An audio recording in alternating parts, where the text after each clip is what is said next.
right, welcome back to episode 7 of the Hops and Bops podcast. I am producer Tom. I'm one of your hosts, Joe.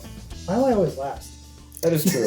Yeah, well, it's like a clockwise pattern. No, that's fine. It's okay. I'm yeah, Mike. And, And I'm always last. and today's it's producer's pick again.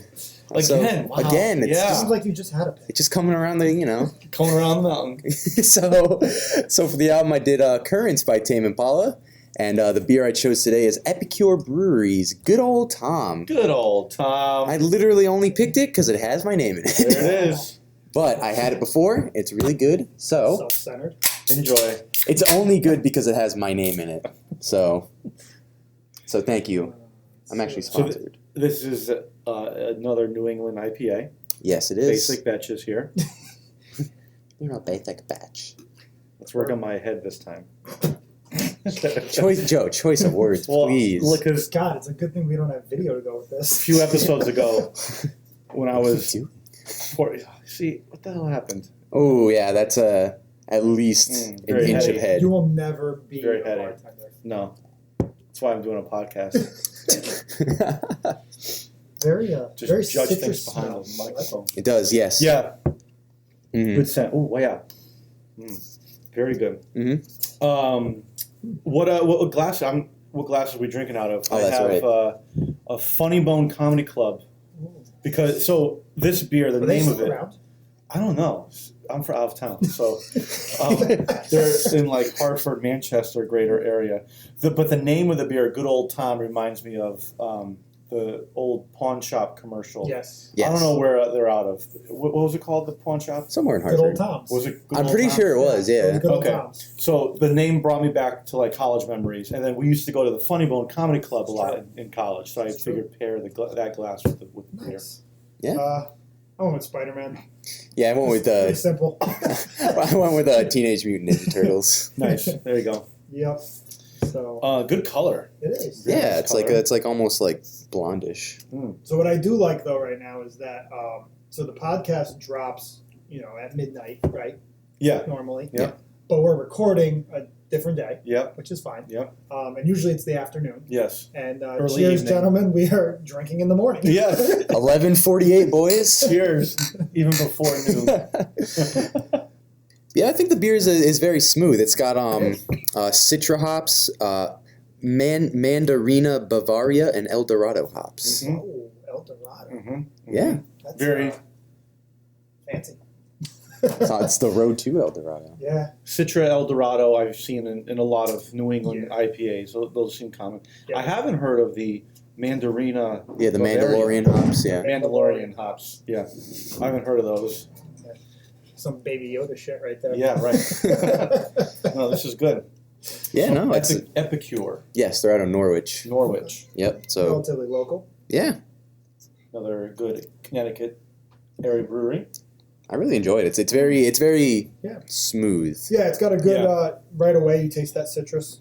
Yep. Like as soon as you take that first sip, and then it kind of, doesn't have much of an aftertaste or anything. Exactly, Nothing yeah. really hangs on too long though. So Yep. it's not bad. Doesn't overstay its welcome. Yeah. No. Although I could still be tasting the toothpaste in my mouth. Again, we're in the morning. You didn't get the palate Yeah, cleanser. true. Yeah. We From now on, when we record early, we just won't brush our teeth. Yeah, yeah. Just have stank I breath. forgot snacks to like clear our palates. That's true. Oh, well. Lick the table. Although I think they're making brownies upstairs, so I They might dabble are. in Oh, that. They are good yeah. brownies. 6.5%. Yeah. So, your standard, right in the middle there. Right there. These are 16-ounce cans. Yep. Good. It's got like the welder's mask and torch on the front. Yeah, that's I don't know what pretty that's cool. supposed to symbolize, I but wonder what 62 is. yeah, so it says on the side of the can in like the explanation, it says this one's for you, number 62. So I'm assuming there was someone named Tom that they kind of made the beer after. Okay. Was Interesting. he a sports an athlete and his number was 62? I'm gonna guess one of those Or- sportsmen's. or was he 62 years old? Or, Did he weld things? did he work I'm in like assu- a factory and he was like number 62? Sorry, Tom, I keep cutting you off. You know what? No, it's a good idea. Yeah, I'm gonna look this up. Epicure, we need answers. I was looking on their website and I don't think We'll it was cut on this part there. out. All right, so on their website, It says, this beer is our first release of the popular New England IPA style. Oh. New England IPAs are known for their cloudy appearance, thick texture, and citrus flavors. Citra, Mandarina, Bavaria, and El Dorado hops were used in this brew. All right, here you go. Good Ole Tom is named after the first person to walk in the door on our opening night in 2017. Tom 𝙂𝙤𝙢𝙧, number 62, is one of our Mug Club members. His work adorns our walls in several locations, and he was a big part of making this beer come together, including being part of the brew team. We are lucky to have him and his wife April, number 63, on our side. There you go. That's really cool. I'm glad we looked that up. Yeah. We were wrong. Way off. That makes Tom. sense. The Mug Club number. That's really cool. Good for you, Tom. Thank you. Just think, Tom, if you had waited a little, longer, you could have been number 69. Yep. Oh, I know. damn it. You were so eager to get in the front of the line there first night. He counted 68 people. Yeah. I was like, damn, I thought there was like 5 kids. That's why they didn't get. They were under 21. They couldn't join the Mug Club. No, so I've heard of this brewery. I've actually never been. So I'm glad, Tom, that you brought a beer from them to the podcast. Yeah. Yeah, I was literally just walking through the liquor store and it said Good Ole Tom. I was like, that's me. Thank you. Yep. I would get that all the time at school too. Be like, oh, it's Good Ole Tom. And I'm like, all right. That's the exact Well, now same. you have a beer, so That's true, yeah. Now it's a cool thing. Yeah. Cool. I enjoy it. Another tasty New England IPA for sure. Yeah, it's doing its job, checking all the boxes. Yep. Yeah. And then you threw this music at us. Yeah. That's right. Ooh. Yes.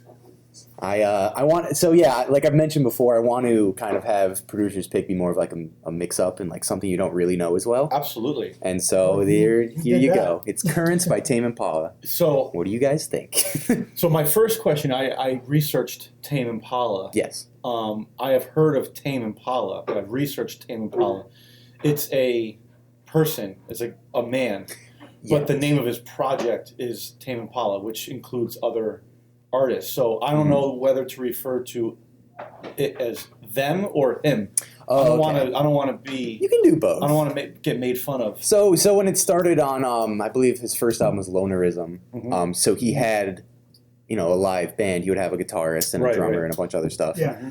But for this one, he kind of got rid of all of them, kind of in a reverse Foo Fighters sense, where he did all of the music, all of the live recording. He even did like the mixing on it too. Cool. This is all Kevin Parker, the lead. Yeah, Kevin Parker. The lead everything. He is the lead. He is Tame Impala. So this is kind of like first one that came to my mind was like The Weeknd. Like, yeah, I could see that. He know. kind of has that similar style of production and vocal. I mean, in terms of like a solo artist, but you're not going by your given name. You have a group name, or a stage name you've given yourself. Yeah. Okay. I mean, And, well, even Nine Inch Nails is similar. That's true. Right? Yeah. Trent Reznor does pretty much everything. Yeah. But I mean, he has the band when he He has goes featured out and artists. everything. Mhm. But yeah, so very similar. I like I said, I've heard of Tame Impala, but I didn't know what genre he fell under. I always thought it was more in the rap genre. I had no idea it was more of like electronica, kind of psychedelic. Yeah. I didn't realize that, so that was a surprise to me. Yeah, I believe they kind of started off as closer to like indie rock, and there's one of their bigger earlier tracks is like Feels Like We're Going Backwards, which is kind of in that style. It kind of has more of a psychedelic influence, but he kind of went further on this album. Yeah. Okay, cool. And it kind of shows like the cool progression that he has. I think he's from Australia. Yeah. So it's really interesting. I was reading up about that a little bit. Yep. Came out in 2015, so it was like right around me leaving high school and to college, and he wanted the album to be more like mainstream than what he was doing before, and I think he definitely achieved that because I have heard a lot of these tracks in a party setting, especially The Less I Know the Better. How old were you at these parties? I was of legal drinking age, of course, Joe. Good old Tom. Good old Tom. Good old Tom. No, yeah, for sure. Having not heard the rest of his discography and his work, this album definitely has that mainstream vibe. Like, I can hear a lot of these songs just thrown on in different settings, for sure. Yeah, even like the biggest track off of this, which I just mentioned, The Less I Know the Better, it's still in Spotify's top 200 tracks. So it's Really? yeah. Oh wow. So you can still like see that it still has this long lasting appeal even Still today. relevant. Cool. Yeah, it's like it's like 188, but still, Yeah. it's Well, I guess you can say that he did a good job with that track because I have not heard any of these songs, and I had no like prior knowledge, no nothing. Right. So I was clean, blank slate going into this. I always listen to the album through once without taking any notes. Yep. Yeah. I just let it play. Agreed. And then I listened to it a second or a third time, and I start taking some notes. And I think this one I took notes on like the third or fourth time through because I really just wanted to get a feel for it. And when I did, my rankings of first, last, and sleeper, number one for me was actually The Less I Know, the Better. Oh yeah. I just thought it had a great, cool bass line. Very catchy lyrics. Oh yeah. So being like you were saying, being such a top played track, like. Yeah, it makes sense. He did what he wanted to do on that one because someone like me coming in with no idea still gravitated to that song. Exactly. Mhm.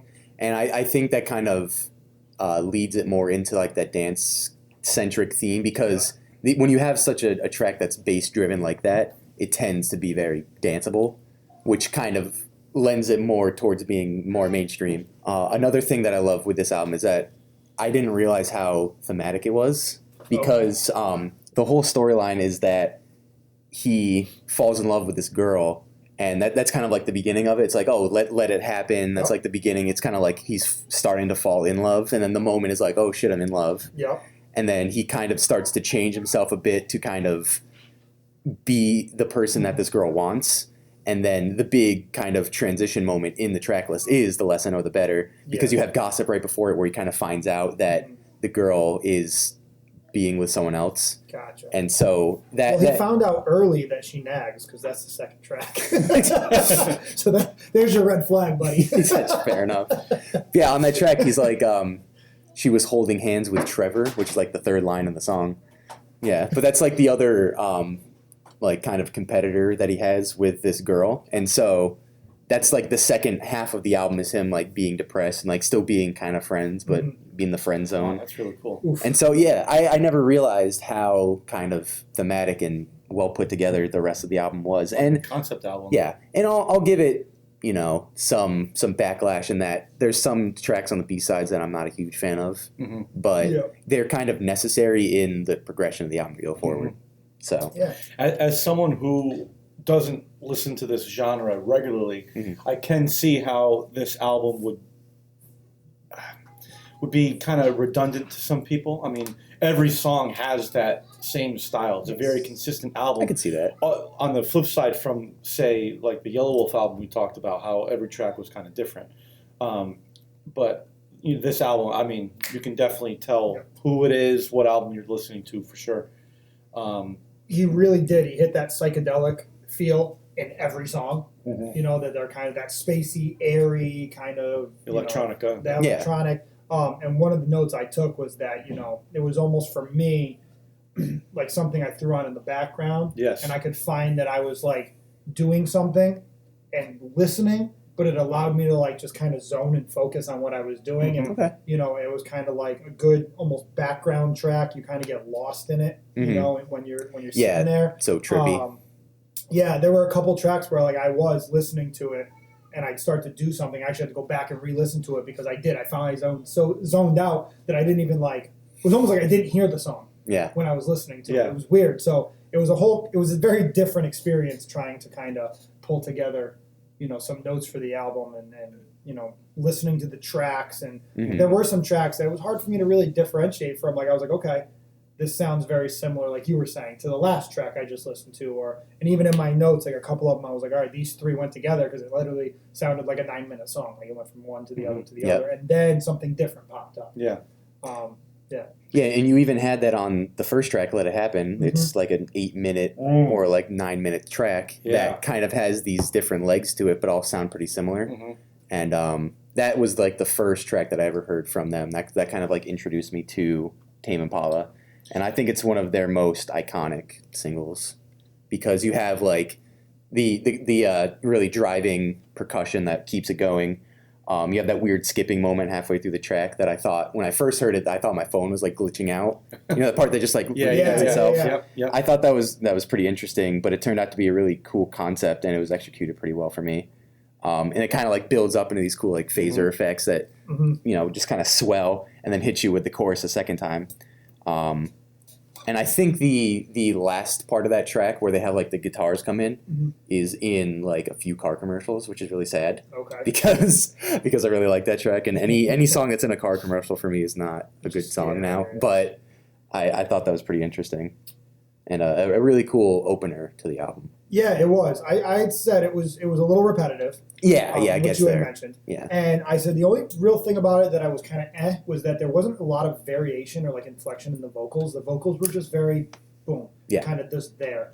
So that was the one thing for an opener that kind of was like, I wish he would kind of, because the dude's got a voice. I mean, and he sings a lot in that kind of high, almost falsetto-ish kind of voice. Yeah. And I just felt like that track, which I guess, you got a whole album to display yourself. You don't have to do it on the first one. Yeah. But I just found that the vocals were the one thing in that song that I kind of got a little bit like, all right, let's go. Yep. Move on. Something different. Like, For me, since I have had no context of Tame Impala before listening to this, that first track, because it was so long, a little long for my taste, like we were saying, but it was almost like kind of like an overture of an opera. Like, it seemed like it was a great representation of what's to come. Like, since it was such a long album, you had like some catchy parts, you had some more experimental parts in that song, and I thought it did a good job at explaining what, not explaining, but displaying what you're about to hear. Exactly. I thought that was pretty cool. Yeah, and that's kind of the goal of a lot of the intro tracks for albums, that they kind of give you a taste of what's to come. Yeah. Not necessarily going to be the best song, although this is one of their other biggest singles off of this album. Yeah, right. It was this and The Less I Know, the Better. I got to say, I was pleasantly surprised listening to this album. I found myself getting into it. Like Mike said, it's a great album to put like in the background, and it helped me like focus on things like the way the songs were arranged, things like that. I liked it. I really did like the album, and I'm glad you brought it to the table. Something different to listen to than our Thank you. normal Thank stuff. you. track 3, The Moment. Yes. I thought what was cool about that, well, cool, or I guess for some people maybe not cool, sounded a lot like The Way You Make Me Feel by Michael Jackson. Oh, The yeah. way you make me feel. The shuffle okay. The way you make me feel. I could see that a I don't little know bit. what it was. As soon that like that. The shuffle. Yeah. As soon as I heard that, I was like, Interesting, yeah. Listen, what? MJ? Yeah. Well, Are you they're there? Yeah. That's the thing too, is that he has a little bit of disco influence on some of the tracks. Yeah. That one showed. Yeah. It was funny. That was the one note I had for that song as I was like listening to it. That's all I could hear in my head was The Way You Make Me Feel by Michael Jackson, which I thought was pretty funny. Yeah, the song has a lot of like bouncy percussion. The really tight synth chords are really interesting, and again, like the bass riff is really fun. It's so funny that you just used that word, because on the 4th track, Yes, I'm Changing, I said it was more ballad. It was kind of like the first ballad of it, and I said, but it had a very bouncy synth. Yep. So it's kind of funny that you used that adjective for it. Because I did the same thing. Yeah, no, I really enjoyed The Moment. I think it was another single off the album. Vocals are pretty solid. The lyrics about wanting to wait for the moment of like, falling in love or asking this person out. And I really like near the end where the instruments swell and you have this really cool like effect build up where it's like kind of phasing left and right. Yeah. And he did all the mixing on the album too, Kevin Parker. And so I just it's very versatile to see from him. So I thought that was a really interesting track for me. Yeah. That song you guys talked about earlier, "The Less I Know, the Better," that was also one of my favorites. The bass and guitar, they're locked in. I loved it. It was cool. So I'm more of a rock guy, and I was immediately drawn to that. Yep. It was a fun song. Well, that's why I started when Eventually came on, the 5th track. Yep. It starts off heavier. Yeah. It's got more guitar mixed in with the synth. It kind of comes in a little more rockish. But then I got to say I was a little disappointed because it went right back to that psychedelic synth sound. And it's not that I'm looking for him to put out a rock tune. No, not at all. But when you started like that, I kind of thought, this would be a little bit of a kind of a, again, like you were saying, more of that indie rock feel with the synth kind of bringing that psychedelic into it, kind of a cool mesh. Yeah. And it went right back to the pure psychedelic rock kind of feel. And I was a little like, it almost like, Yeah. it got me up and then left me there. Got a little quarter chub on that one. We've all been there. But yeah, he said it was like the most emotional song on the album for him personally. Okay. What Eventually was? Yeah. Okay. And but yeah, no, I enjoyed it kind of Is that having kind of his waiting that eventually it'll happen? exactly Yep. yeah. I think he was also a bit nervous to like do that kind of ask out moment. Yep. And this is right before Like, Gossip, yeah. where he finds out that that's probably not going to happen. Mm-hmm. Kind of like an instrumental intro, Well, yeah, kind so of like Nang's or the second track. Yeah, like I was just saying, for Gossip, I actually wrote that it sounds like it essentially was an intro to track 7, The Less I Know the Better. Yeah, that's like, basically what it was. Yeah, it being instrumental, and it was like just almost like it just was one track. Yeah, it That was just came into the other one. It was all one kind of flow. Yeah, it was basically for me. It was a bit more symbolic than what it actually was. The album as a whole had a very like retro '80s vibe for me. And I'm a huge fan of that. When people, I'm a big retro kind of guy. Like when someone tries to do something nostalgic, you have me hooked. So that was one big thing overall that had me hooked into this album. Yeah.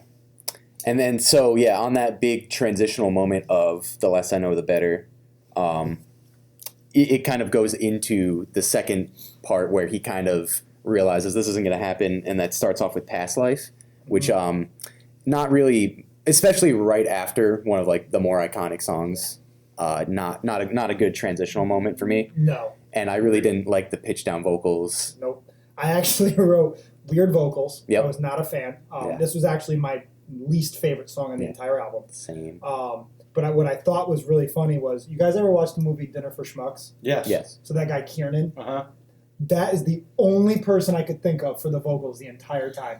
That weird, like, because he had that accent, and he had that deep voice, and he talked about like the animals and the sex and the blood and the this and that with all of his stuff, and it just gave me that feel of like, remember the scene where they're dressed as goats and they're like doing like they're filming him dressed as goats, like a big artistic. I could just picture this song during that scene. And I was just dying because on top of the fact that I think that's a very underrated movie, such a great movie. Yeah. But it was I couldn't get that out of my head when I was really listening to this song. That's pretty and I was funny. just like, yeah, no, this is not doing it for me. Yeah, that track is pretty much an instant skip for me if I'm listening to it all the way through. But yeah, it's like it starts to begin like this drearier tone in the album that goes into Disciples, which I actually really enjoy. It kind of has this cool intro or like retro filter in the very beginning that kind of turns off after the first couple minutes or so. It was a quick tune. It was a little more, had some cool guitar licks in it. So it wasn't a bad song either. It opens the dynamics up right after the intro and brings in the guitar and bass. It's not like the most thrilling track, but it's pretty fun and a cute deep cut. But and then he goes right back into a ballad. Yeah. However, because I'm a man, I fucking love this track. Yeah. It's so Great song. good. I also enjoyed it. I enjoyed in the chorus. There's it's the same drum beat and the same rhythmic pattern, but every once in a while he tweaks it. There's like a delay, like a rest. And I really appreciated that because it broke up. Not that it's a monotonous track, but if he didn't do that, it would have sounded monotonous. So I'm glad he threw in those little tweaks in there that made it some ear candy. Yeah. I think, this track, Because I'm a Man, it's one of the most powerful and like soul-crushing tracks almost. The really strong lyricism about not understanding why his like masculinity makes him do a lot of things. It kind of slows down a little bit, but I feel like the build-up that it has on the verses just has this huge payoff on the chorus. That's actually, I mentioned that the verses were kind of for me, but the chorus was just so catchy. Yeah. It was a great one, probably one of the best choruses, on the album. Really happy. Yeah. The payoff that it has is it's very satisfying. So I actually wrote for the next two tracks. It's pretty funny, but I literally wrote more of the same. They just kind of were like they had the same vibe as everything else. There was nothing that really like stood out too crazy, except for Reality Emotion number 11. I did like the ending. That broken record, like it kept repeating. Oh yeah. I just thought that was a cool. I just thought that was a cool effect. Like, it was something that changed the song. And then Love Paranoia came on, and I was like, it just sounded like everything else to me. I actually really liked Reality Emotion. You might hear more from that song from me later in the podcast episode. Yeah, it's a bit of an underrated gem. Yeah, that I love the up tempo feeling. It was a really fun song. Yeah, and I'm glad I found a track later in the album because everyone always tends to like listen to the A sides and then move on and like choose their favorite song from there. Yeah, you front load and everything, but that one right there really stuck out to me. Yeah, definitely I enjoyed that. Yeah, it kind of has those callbacks with like the repeated loops, like you're saying. I think it's reminiscent of a lot of their like previous decisions that they make in the songs. Like the repeated part is very similar to Let It Happen. The kind of style that they go for is pretty close to what they usually do, but the way that he executes it, I think, is pretty solid. So I enjoy that. I think personally he could have cut the last 2 tracks on the album, and it would have been a lot better. I agree with you. But I actually like the last song. Do you? Yeah, I filled that in as my sleeper. Yeah. Okay. I can see that. Yeah. Mm-hmm. It's I for me personally, they're more important thematically than what they are sonically, but I can still find some personal value out of each of them. Yeah. I thought New Person, Same Old Mistakes was. I liked the bass and synth that was in it. It had more of a hip hop feel. Yeah. It had a different vibe to it, which I kind of think that's what maybe drew me in. The vocals follow that rhythm section. So you got your bass and your drums, and the vocals kind of are fitting right along with it. It could have been shorter. That was my one kind of thing, is it was too long. But the guitar came in. There was like that falsetto bridge he had, and then the synth solo kind of came in. Yeah, I don't know. I just thought it had some cool pieces to it. And it maybe because so much of the album was similar, that this song kind of for me stood out as a sleeper, because it was like you get to the end of the album, you're expecting another song to sound like the other songs, and this one didn't. So I kind of like stuck with me, like, oh, it's got some different pieces to it. It sounds a little different. It's got a little more hip hop, that rhythm kind of to it. It caught my attention as kind of like a deep B-side. I mean, be honest with you, my number 1, my last, and my sleeper are all tracks 7 to 13. Yeah, like, later in the album. I don't have from tracks 1 through 6. I didn't pick any of those as okay. Yeah, which I thought was interesting. It's funny because maybe for the same reasons, that's why I didn't like New Person, Same Old Mistakes. Okay. I just thought it didn't. I don't know, to end an album like that. It just didn't stick with me. But I appreciated the differences in genres in there and the different parts.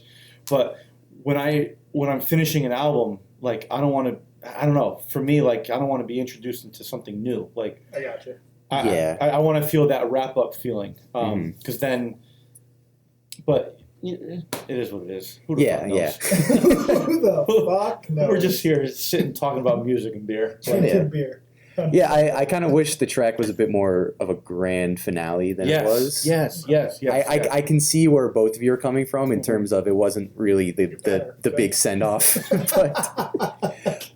but I do appreciate them for kind of switching it up stylistically a bit on that last track. I think the riff kind of gets a little bit repetitive over that long period. Yeah, well, like I said, that was my one big thing. It was just, in my opinion, it was too long of a song in general. Yeah.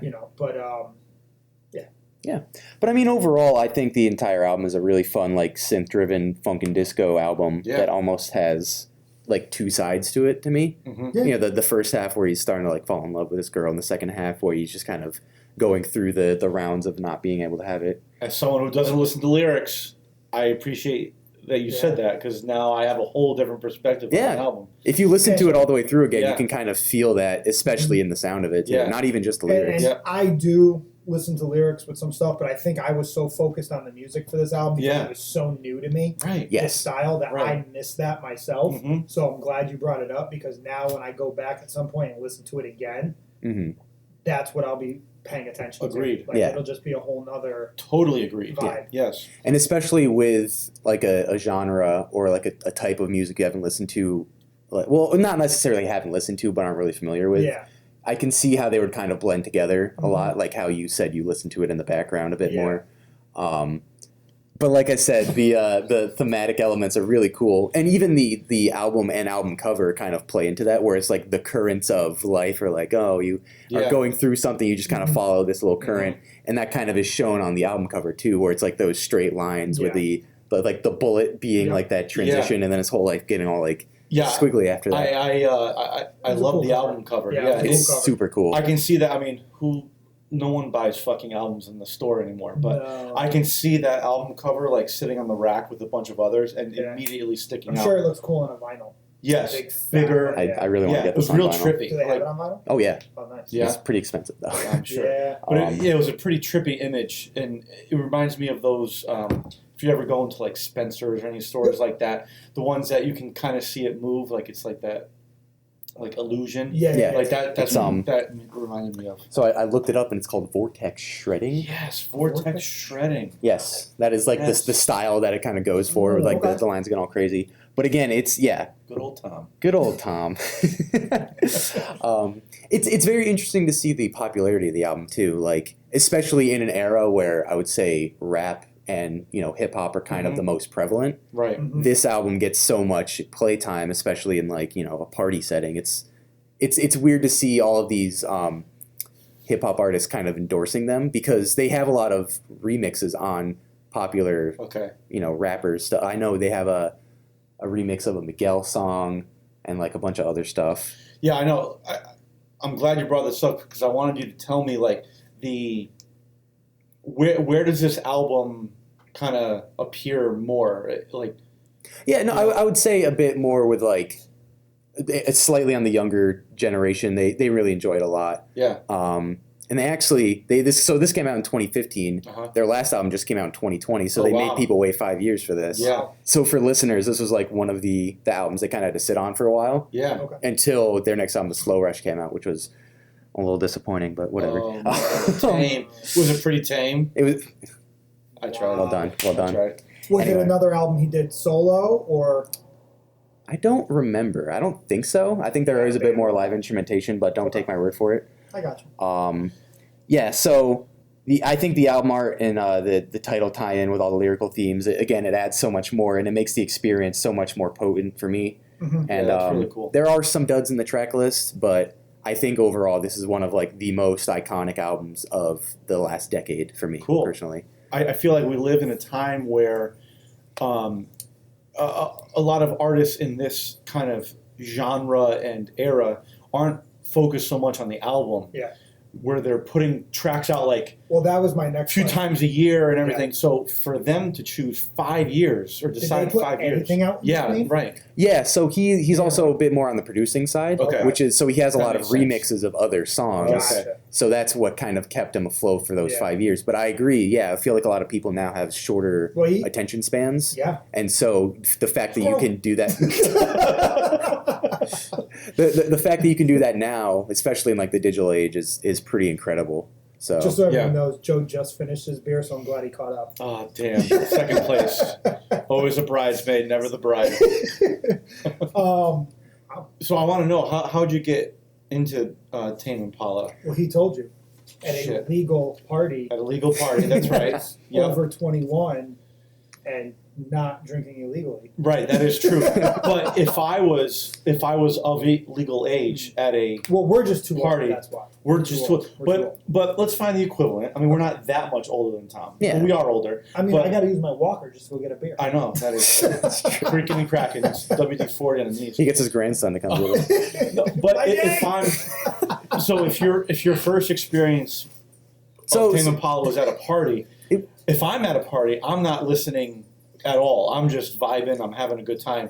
So it's interesting. I want to hear your perspective. Yeah, so I wouldn't say the very first time I ever listened to them was at a party. Mm-hmm. I think there's a lot of artists that I found through singles and through like different playlists that I kind of explored deeper from there. Cool. That's where I get it from. I couldn't tell you exactly where I heard this like come off first, but it was probably around that transition time of going into college. Love it. And it's I think it's just a fantastic album to me personally. Where does this album sit, like, to use a word you use a lot, sonically, against his other releases?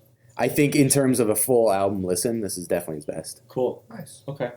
Nice. All right. So we want Ratings? to hit up our Tracks? Yeah, our tracks. Oh yeah, I'll do Key tracks tracks? first. Shall we start with our top producer. our top track? Producer. Yes. Start with So it's kind of hard not to say that The Less I Know the Better is the best song, but I'm going to do that. I'm going to say Cause I'm a Man is my favorite song. Because I've listened to The Less I Know the Better so many times. Right. That granted in a vacuum it's probably the best song, but I really like the powerful the sounds that the album or that the track goes for. The very interesting lyricism of kind of the self-reflection of what he's doing wrong in his lyrics. Again, the very, very powerful build-up into the chorus is just so satisfying. It's just, it just makes me feel good. Cool. I really like it. My top track was Reality in Motion. I really enjoyed it. I enjoyed the up-tempo beat. And I just thought it was a cool song to kind of just pull out of the album and maybe throw into... I curate this playlist where any song I love, I put that in there, and I can easily see myself putting that song in there and enjoying it when I listen every time. Reality in Motion, my top track. I guess I'm the basic bitch because, again, I had no... I had literally no fucking idea with this album coming into it. And just gravitated to The Less I Know the Better. I know, and it's then a great Thomas song. says, Good Old Tom says it's... fucking the main song, the single, or whatever. It has like 300 million streams on Spotify alone. I guess I'm fucking one of them. But excuse me, 640 million. Double. Jesus Christ. Goddamn. So yeah, that was my top. But I will say then for my next, when we're talking about the bottom, that was the very next song, Past Life. Those vocals were just your least favorite? Fucking weird, Yeah. They were too weird. They reminded me of a movie. Like I said, Dinner for Schmucks. I could not get past. I mean, it was just a very kind of boring song to begin with. Yeah. And then the lyrics and the vocals just made it worse. And I couldn't get it. If they got rid of that one, like you said, skip it every time, I'd be fine with it. Definitely. I would actually agree with you. Past Life is my least favorite as well. And I would appreciate this album to have a bit more of a change-up variety-wise, but I feel like this is not the change-up you really want.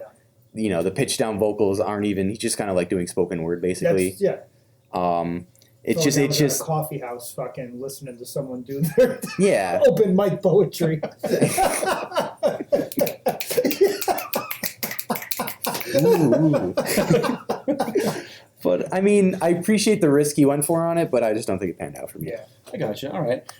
My bottom track was New Person, Same Old Mistakes. Okay. The last track for reasons I stated earlier. I also wasn't a huge fan of Yes, I'm Changing, but, That's fair. Yeah, that's it. Dark Horse tracks. This was incredibly... It was very tough for me to choose my favorite and then my Dark Horse tracks. Yep. I really enjoyed a lot of songs on this album. So... It's a constant battle for me. The number one versus Dark Horse. Right. I guess my top track might be a Dark Horse for some, Reality in Motion. Whereas my Dark Horse track, The Less I Know the Better, would be a top. Yeah, I wouldn't really call that a Dark Horse. Well, for me, an independent listener having no context, that one almost became my top. But I had a feeling that song was the song that everyone gravitated towards. Exactly. So I needed to look elsewhere for a top track for once. Wikipedia would just put that they had singles. There were none listed, so it made it difficult. I think there are. Were there? I don't know. Yeah. So the singles were Let It Happen, Cause I'm a Man, Eventually, and The Less I Know the Better. Well, then I went and done fucked that up. Can't even spell Nangs right. Yeah, Nans, Bangs. I also really love The Moment and Cause I'm a Man. So Reality Motion, The Moment, Less I Know It Better, Cause I'm a Man. Give me those 4 tracks all day, and I do love them. Great songs. Yeah, I went with like we said earlier, New Person, Same Old Mistakes. It was a super different track. If it was shorter, I think I would have liked it even better. But I did just like how the vocals followed the rhythm. It had a hip hop feel. It was just to be the last song and to have that much change. I don't know. I just that song caught me kind of off guard, and for that reason, I liked it. Yep. Cool. My Dark Horse, I went with The Moment. I thought the bouncy percussion was really nice. The synths and the bass kind of playing together really well. The lyricism, kind of waiting for that single moment to kind of decide what you want to do in life or kind of continue with what you're going to do. The instruments like building up to the very end and kind of having this really abrupt cutoff I thought was really fun. And yeah, that was my sleeper. Or Cool. dark horse, excuse me. Nice. Rate it? Yeah. I spaced out a little bit with that kind of psychedelic, type of feel. I think had I known or focused a little bit more on the lyrics prior to, I maybe would have given it a little bump to like a 3.5 because I do like when you can. That's not an easy thing to do. To write an entire album and literally make it a story. Yeah, concept Yes. album. Then I'd bump it to maybe like a 3.5. But I'm going to stick with my original rating. I gave it a 3 hops. No, Bops. God damn it. Oh, Michael. Fuck me. That's okay. That's your free. We all have made that. We get a freebie. Oh, shit. For you to 6 make that- episodes, 7 episodes in? Yeah, nice God job. damn it. You Thank get the trophy. Well done. We all Here, you done get an did empty it. beer can. There you go. That's the trophy. 5 fucking cents. I rated this a 3.5. Yeah. I sonically, I like that word. Thank I'm you. going to use that. Go ahead. Enjoy. I really enjoyed this. It was a nice surprise for me. It was a change of pace for me, much like Love Story was for me. Nice change of pace. Really enjoyed it overall. I appreciated how consistent and cohesive the sound was from beginning to end. I thought Tame Impala did a great job. 3.5. But now my next lesson? My next listen. Okay. Yeah. But my next listen, I will definitely be listening to the lyrics and pick up on those concepts you're talking about. Yeah, it's really interesting how he kind of weaves that all together. I personally gave it a 4 out of 5. There are some tracks on there that, like I said, the last 2 tracks could probably be cut, and I feel like it would have been a better album. Again, sonically, not thematically. But I feel like a lot of what he does with the kind of fundamentals that he has, I feel like he just kind of nails it. It's a really fun kind of album that, synth-driven and disco-styled in some tracks. But yeah, it's definitely one of the more iconic albums, at least personally, because I feel like I kind of did a lot of maturing in this last decade, and so I feel like my music stylings kind of did as well. And so this had a lot of influence on me personally. So 4 out of 5. 4 out of 5. Yeah. I'm glad you brought it to the podcast Thank because you. obviously it's very meaningful to you. So very Yes. important to get that out. Thank you, Kevin. All right. Good Old Tom. Beer time. What are we looking That's at? my name. I'm going to give this a 2.5. And Okay. here's why. I just feel like it's just we're getting to that point where a lot of these, New England hazy IPAs, again, there's no real it's a good New England IPA. You can drink this smooth. I mean, it went down no problem at 11 a.m. But, it's your standard 6.5. And it's your hazy IPA with your Citra hops and your, your nice golden kind of cloudy look and citrusy smell. It was middle of the road for me. Just like every, I'm not knocking it. I think it's good. Just was hoping it had like that little kind of twist that I didn't really see in it. Yeah. I'm giving it a 3.5. 3.5. I enjoyed it. There are some other New England IPAs that I enjoy more, but I think it's good. But I'm a sucker for the big picture, and I love the story behind the name and the number 62 and the Mug Club. We got to join the Mug Club. Yeah, I know. Yeah, well, maybe if some breweries listen to the podcast and they enjoy what we have to say. Anyway, yeah, so I appreciated the story, so I'm giving it a 3.5. Thank you, Epicure. Yeah, I actually am going to agree with you and give it a 3.5 as well. I think it's incredibly smooth and goes down very well. Kind of lacks the wow factor for me a little bit, which is why it doesn't get the full, 5 out of 5. It was enjoyable for what it was. 6.5 is it's not going to kill you. Again, we started at 11:30, so for what it was, I feel like it was a pretty solid experience for me. Yeah. So 3.5. I'd be interested to go to their brewery and Yeah. try some Oh yeah, beers and I want to try some more of some it. different, whether Definitely. they got sours or whether they got double IPAs and stouts and different things. So For sure. I definitely would be interested in that. Cool. Shout outs. Episode 7. All done. Yeah. Let's shout them out. Epicure Brewing, I believe, is their website, Instagram, Okay. Facebook. Yeah, no, I didn't finish I was that. going to say, expect that to be so heavy. I'm not drinking all this at 11:30. I gotta That's drive. your problem. Tame Impala, just Tame Impala. Yeah. Tame and then IMPALA. Tame Impala. Very Go cool. check them out. Go listen to the Slow Rush. It was their 2020 album. came out right before quarantine happened. There are some really good singles on that. Borderline is a great, fantastic song. Go listen to that. But yeah, enjoyable. Cool. Yeah. All right. Thanks, Next- Tom. Appreciate that. Yeah, thank you for bringing both of these. Should we, next episode 8, we have a great one coming to you. Mike, I think it's your beer pick. Yeah, I chose Ice Cream Man by Back East Brewing in Bloomfield. Mm-hmm. Such a great, once again, New England citrus IPA. Basic. God damn. But it is a pretty popular one in the Yes. state. So more on that next episode. It's my album pick, It is. and I chose a very important album right now because I wanted to honor the late great Eddie Van Halen. So I chose Van Halen's debut self-titled album, which, by the way, has a song called Ice Cream Man on it. Oh, So it was almost like the stars collided. So that's almost gonna. like we planned it. I know, Star- almost like The stars collided. stars aligned. Yeah. Sorry. You don't want the stars to Yeah, collide. what the fuck is this, the Good old time at fucking Big Bang? Good old Tom at 11:30. Oh, shit. So All right. all that's coming to you, episode 8. Keep a lookout for that. Thank you so much for listening. Listen to the next album, get the next beer, drink along with us. We hope you enjoy. Hops and Bops podcast on Instagram and Facebook. Check us out, stream us on Apple Podcasts, Spotify, YouTube as well. For Mike and Tom, I'm Joe, and we'll see you next time. Peace.